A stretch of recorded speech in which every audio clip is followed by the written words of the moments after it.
What are the fair housing laws regarding service animals? Imagine walking into an apartment complex and seeing a dog sitting calmly beside a tenant. You might wonder, what are the rules about animals that help people with disabilities? Well, the fair housing laws set clear guidelines about this. These laws are part of the larger legal framework that helps protect people's rights to live comfortably and fairly.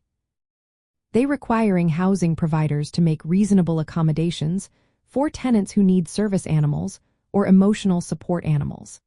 This means landlords cannot refuse to allow these animals just because there is a no pets policy. They must allow service animals and emotional support animals to live with tenants, unless doing so causes an undue financial or administrative burden or fundamentally changes how the housing operates. To qualify, the tenant must have a disability, which is a physical or mental impairment that significantly limits major life activities.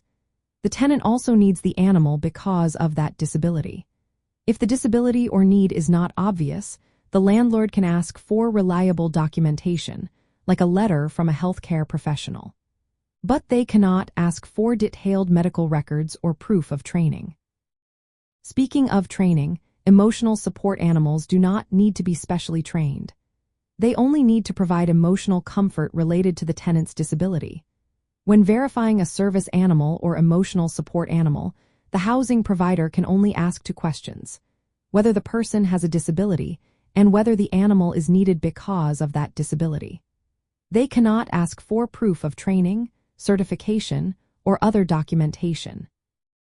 Service animals must be under the handler's control at all times, which means leashed or harnessed, and they should be well behaved.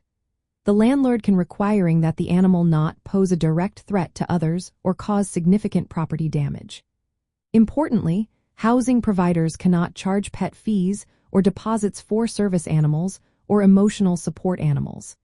They are protected from additional charges just because they have an animal. Falsely claiming an animal as a service animal is illegal and can lead to fines or eviction. For property managers in urban areas, understanding these laws is key to staying compliant and avoiding discrimination claims. Training staff on the limited questions they can ask, establishing clear procedures for requests, and balancing tenant rights with safety are all practical steps. Following these rules helps create a fair environment for tenants with disabilities while keeping the property well managed.